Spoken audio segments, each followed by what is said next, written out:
It's the way it is. The United States is blessed with the strongest and most powerful military in the history of the world. There's no military like our military, not even close. Nobody has our weapons, and it'll be stronger and more powerful than ever before very soon. You know, we just approved the biggest budget in the history, over $1 trillion. Over $1 trillion. We have the best ships, the best airplanes, the best submarines, the best technology. But above all, we have America's military. It's the best people. It's all about the people, ultimately. You have to work all of that fancy stuff that we make better than anybody else. The fact is, we do make the best weapons, but if you don't have the right people to operate those weapons, they don't mean much. Okay, so let me just say this right up front. Last week might have been the single most devastating week of Trump's entire presidency. And yeah, I know that sounds dramatic, but hear me out, because what just happened at the Supreme Court is absolutely wild. Trump's own judges, the people he handpicked, the ones he fought tooth and nail to get confirmed, they just stabbed him in the back. And I'm not being dramatic here, this is real.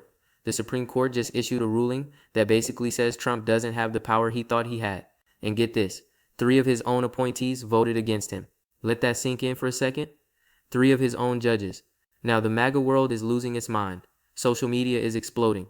Truth Social is a dumpster fire right now. People are calling for loyalty tests. They want blood. They're saying these judges betrayed the movement. And honestly, can you blame them? I mean, this is the exact thing Trump warned everyone about. He said the deep state would turn on him. He said even his own people couldn't be trusted. And now, here we are. But before we go any further, real quick, let's be honest. You can't really trust mainstream media anymore. That's why we built Pump Politics, to bring you real stories, real context, and no corporate spin. If you want to stay ahead of the headlines, join our free newsletter. We'll send the news straight to your inbox every day. Just click the link in the description to join. And if you just want to support what we're doing, join us, be part of the community that actually cares about the truth. All right, let's get back to the video. Despite that, as Commander-in-Chief, I never forget that our ultimate strength does not come from equipment. It comes from the men and women of the rank and file. That's true. It comes from you people, incredible people, good-looking people, too many good-looking people. I don't like good-looking people. I never liked good-looking people, I'll be honest with you. I've never admitted that before. But see, I'm allowed to, we won at the Supreme Court a thing based on merit. You know about that, right? Merit. Everything now in our country is based on merit, and that's why I look at you and I see nothing but merit. It's great to have a country back where we can go by merit now. We don't go by anything else except for talent and work and hard work. And it's such a big win. That was one of the most important. But here's what makes this whole thing even crazier. This isn't just some minor legal technicality. We're not talking about some small procedural issue that only lawyers care about. No. This Supreme Court decision just invalidated over 30 of Trump's executive orders. 30, that's not a typo. 30 executive orders, gone, wiped out, declared unconstitutional. So what does that actually mean? It means chaos. Complete and total administrative chaos. Federal agencies don't know what they're supposed to be doing anymore. State governments are confused. The National Guard units Trump tried to federalize, well, they're back under state control now. And Trump's entire legal strategy for consolidating power, it just got nuked from orbit.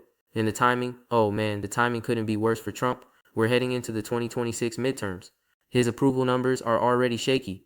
He's dealing with that criminal conviction appeal in New York. He's got investigations piling up left and right. And now, his own Supreme Court just kneecapped him on national television. The vote was 7-2. 7 justices said no. Only 2, Clarence Thomas and Samuel Alito, stood by Trump. Everyone else, including Neil Gorsuch, Brett Kavanaugh, and Amy Coney Barrett, they all sided with the majority, Trump's 3 picks. The people he bragged about appointing. They looked at his claims of unlimited presidential authority and basically said, yeah, no, that's not how the Constitution works. Trump posted on social media right after the decision came down. He called it, quote, the biggest judicial check on a sitting president in over 50 years. And you know what? He's not wrong. This is massive. This is historic. Legal scholars are already comparing it to Watergate-era rulings. Some are saying it's even bigger than that. But here's where it gets really interesting. The MAGA base, Trump's most loyal supporters, they're not mad at Trump. They're mad at the judges. They're saying Gorsuch betrayed them. They're saying Kavanaugh was always a swamp creature. They're saying Amy Coney Barrett is a closet liberal. And the conspiracy theories, oh my God, the conspiracy theories are off the charts right now. Some people are claiming the judges were blackmailed. Others say they were bought off by George Soros. There's even a theory floating around that the deep state threatened their families. And look, I'm not here to validate conspiracy theories, but you can see why people are grasping at straws. Because from their perspective, this doesn't make any sense. Trump appointed these people specifically because they were supposed to be loyal. That was the whole point. So now what? Well, that's what we're going to break down in this video, because this story has layers. This isn't just about one Supreme Court decision. This connects to everything. The 2026 midterms, Trump's legal troubles, the future of the Republican Party, and honestly, the entire concept of presidential power in America. Are we watching Trump's presidency collapse in real time? Or is this just another obstacle he's going to bulldoze through, like he always does? And what does this mean for the MAGA movement going forward? Because right now, there's a civil war brewing. And it's not between Trump and the Democrats. It's between Trump and the people who are supposed to have his back. The establishment media is having a field day with this. CNN won't shut up about it. MSNBC is acting like Trump just resigned. Even Fox News, even Fox, they're struggling to spin this into a positive story. Because how do you spin your own judges turning against you? You can't. It's impossible. And the Democrats, oh, they're loving every second of this. They're saying this proves Trump was always a wannabe dictator. They're saying the Constitution works. They're saying the guardrails held. And you know what? They might actually have a point for once. Stick around. Because what I'm about to show you is going to blow your mind. This rabbit hole goes way deeper than anyone's talking about. And the implications, they're going to reshape American politics for years to come. All right, so let's back up and actually explain what happened here. Because the headlines make it sound simple, but this is actually really complicated. And most people, even political junkies, they're missing the bigger picture. The Supreme Court case centered on Trump's executive orders. Now, Trump loves executive orders. He's issued more than any president in modern history at this point in a term. And he's been using them to do some pretty aggressive things. We're talking about federalizing state National Guard units, taking control of independent federal agencies, overriding state laws. Basically, Trump's been trying to centralize as much power as possible. And his legal argument was pretty straightforward. He said, look, Article 2 of the Constitution gives the president executive authority. That means I can do whatever I need to do to execute the laws. If Congress won't act, I will. If states won't comply, I'll make them. That's what executive power means. Sounds reasonable, right? Well, not according to 7 Supreme Court justices. The majority opinion, written by Chief Justice John Roberts, absolutely shredded Trump's argument. And I mean shredded. Roberts basically said, yeah, the president has executive authority, but that doesn't mean unlimited authority. The Constitution is built on separation of powers. Congress makes laws. The president enforces them. The courts interpret them. That's how it works. And when a president tries to grab power that belongs to Congress or the states, that's unconstitutional, plain and simple. Now here's where it gets spicy. Neil Gorsuch wrote a concurring opinion. And Gorsuch, remember, he was Trump's first Supreme Court pick. Trump fought like hell to get him confirmed. And Gorsuch's opinion was even harsher than Roberts' opinion. He went after Trump's legal theory with the flamethrower. Gorsuch said, and I'm paraphrasing here, that Trump's view of presidential power is dangerous. He said it threatens the entire constitutional structure. He said if we let presidents do whatever they want just because they claim executive authority, then we don't have a republic anymore. We have a dictatorship. And that's not hyperbole. Gorsuch literally used language that strong. Brett Kavanaugh and Amy Coney Barrett joined the majority without writing separate opinions. But legal analysts say that's actually more damning because it means they agreed so completely with Roberts and Gorsuch that they didn't feel the need to add anything. They just said, yep, Trump's wrong, let's move on. Can you imagine how Trump felt reading that? The people he appointed, the people he defended through brutal confirmation hearings, the people he expected to be loyal, they just called his entire presidency unconstitutional, and the consequences are immediate and devastating. Remember those 30-plus executive orders that got invalidated? Let me give you some examples of what's included. One executive order tried to place independent agencies like the Federal Reserve and the FTC under direct presidential control. Trump wanted to fire agency heads at will. He wanted to override their decisions. The Supreme Court said, nope, that's not how independent agencies work. They're independent for a reason. Another executive order tried to federalize state National Guard units without consent from governors. Trump wanted those troops under his direct command.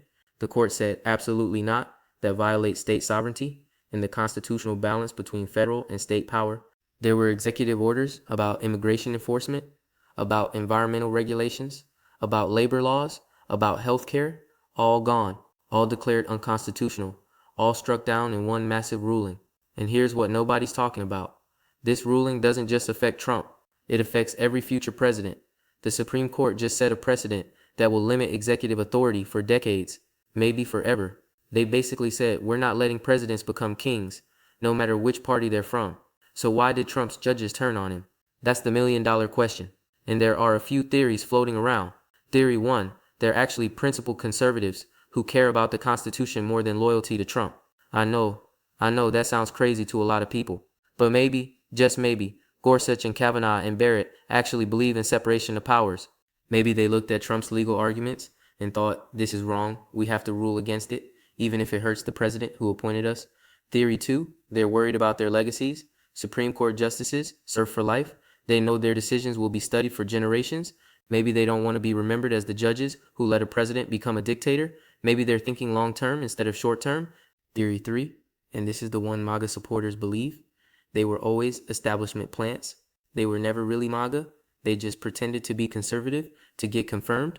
And now that they have lifetime appointments, they're showing their true colors. They're revealing themselves as deep state operatives who were working against Trump all along. Which theory is correct? Honestly, probably a mix of all three. But here's what I think is really going on. The Supreme Court is an institution, and institutions protect themselves. The court doesn't want to be seen as a partisan tool. They don't want people thinking they just rubber stamp whatever the president wants. So when Trump pushed too far, when he claimed powers that clearly violated constitutional norms, the court had to push back. Not because they hate Trump, but because they're protecting their own legitimacy. And that's what Trump never understood. He thought loyalty was personal. He thought appointing judges meant they owed him.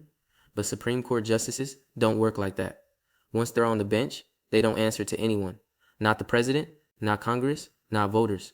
They answer to the Constitution. At least that's how it's supposed to work. Now let's talk about the MAGA revolt, because this is where things get really messy. Trump's base is furious, and I mean furious. They feel betrayed. They spent years defending these judges during confirmation battles.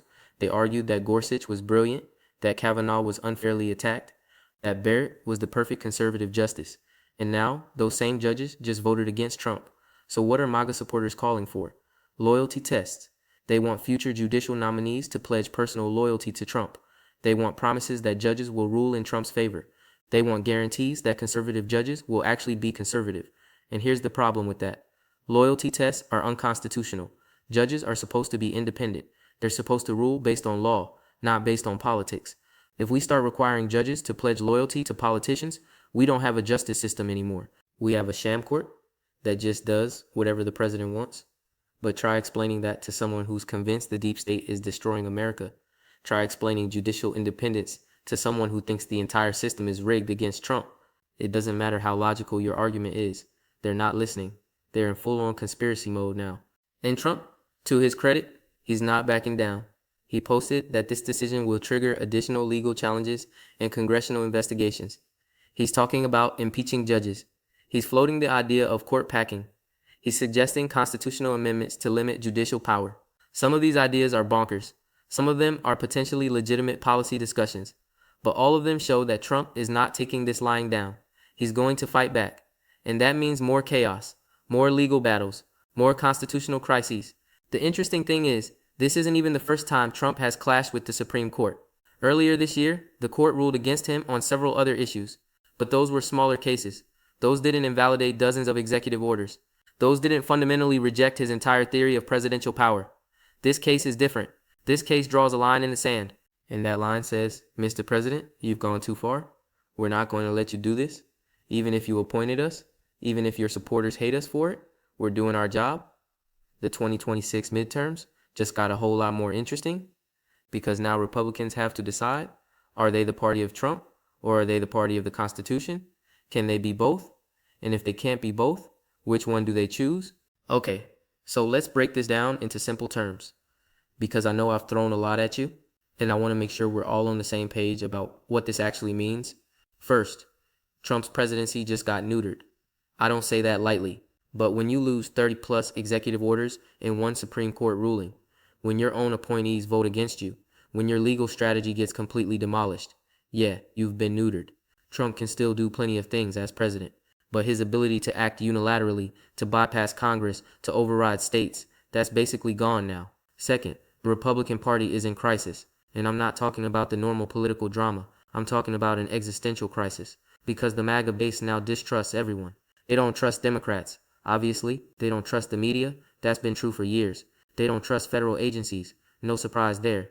But now, they don't even trust Trump's own judicial appointments. Who's left to trust? Just Trump himself? That's a cult, not a political movement. Third, we're about to see a flood of lawsuits. Every agency that was operating under Trump's executive orders, every state that was complying with federal mandates, every individual who was affected by Trump's policies, they're all going to court now. Lawyers are filing briefs as we speak. This Supreme Court decision opened the floodgates, and it's going to take years, maybe decades, to sort out all the legal implications. Fourth, and this is huge, future presidents are watching this closely, because if the Supreme Court can slap down Trump this hard, they can do it to anyone. Democrats should not be celebrating too much here, because this precedent cuts both ways. When the next Democratic president tries to use executive orders to bypass Congress, guess what? The Supreme Court can shut that down too. This ruling just made it harder for any president to act unilaterally. And depending on your politics, that's either great news or terrible news. Now, let's talk about what happens next, because this story is far from over. Trump is going to appeal, obviously. Wait, no, actually he can't appeal. This was the Supreme Court. There's nowhere higher to go. So Trump is stuck with this ruling. But he's not going to just accept it. He's going to try every other avenue available. Congressional Republicans are already talking about legislation to expand presidential powers. They want to pass laws that explicitly authorize the things Trump was trying to do with executive orders. Will that work? Maybe, but it's going to be a brutal fight. And with Democrats controlling part of Congress, good luck getting anything passed. Trump is also talking about impeaching judges. Now, technically, Congress can impeach Supreme Court justices. It's happened before, but it's incredibly rare. And the odds of getting enough votes to actually remove Gorsuch or Kavanaugh or Barrett, basically zero. But Trump doesn't care about odds. He cares about sending a message. And the message is, if you betray me, I will come after you. Some legal scholars are suggesting Trump might try to simply ignore the Supreme Court ruling. Just not comply. Keep enforcing the executive orders that got struck down. Dare someone to stop him.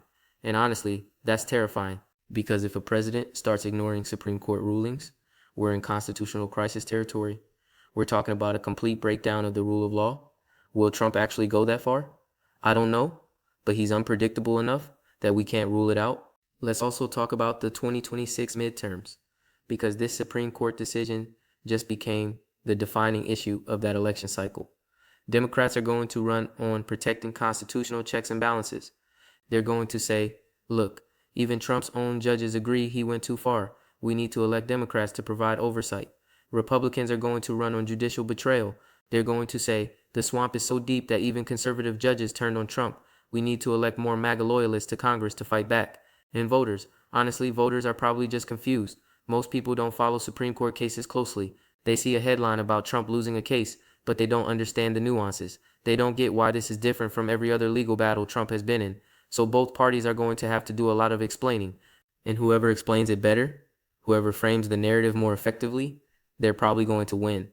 Here's my take on all of this. And look, you don't have to agree with me, but I think we're watching something historic unfold. Trump ran for president, promising to shake up the system. He said he was going to drain the swamp. He said he was going to take on the establishment. And in a lot of ways, he did exactly that. He challenged political norms. He broke unwritten rules. He pushed boundaries that previous presidents respected. But here's the thing about the American system. It has built-in safeguards. The Constitution isn't just a piece of paper. It's a framework that limits power. And when anyone tries to grab too much power, the system pushes back.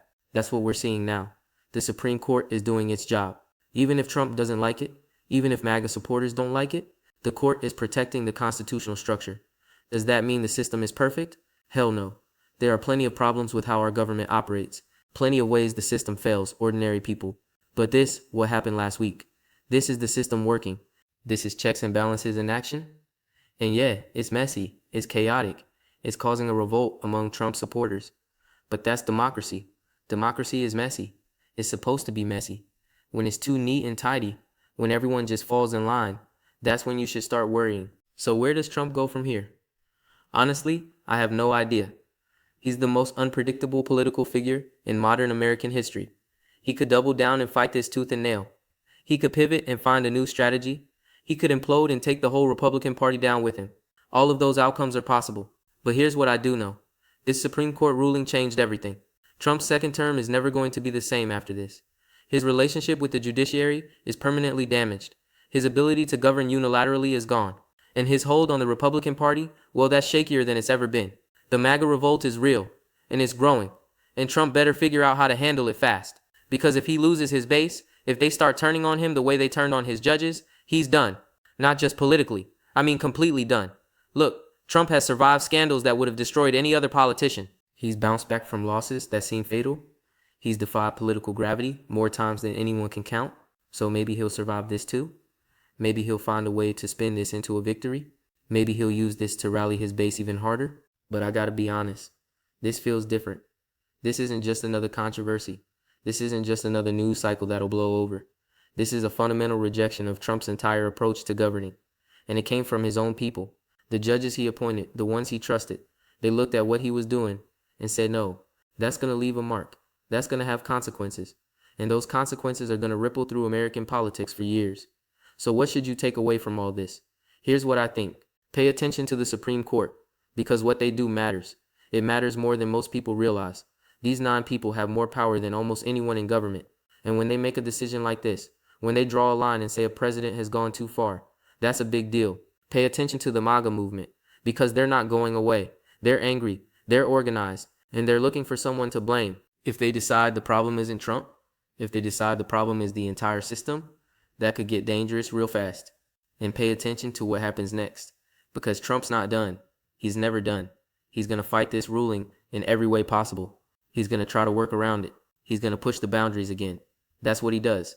This is a pivotal moment in American history, and we're all watching it happen in real time. The separation of powers is being tested. Presidential authority is being challenged. The Constitution is being defended. And the outcome, honestly, the outcome is going to shape America for decades. So buckle up, because the next few months are going to be absolutely wild. The Supreme Court just fired the first shot in what's going to be a long war. Trump's going to fire back. Congress is going to get involved. The states are going to weigh in. And all of us, we're going to be caught in the middle. This story is just getting started.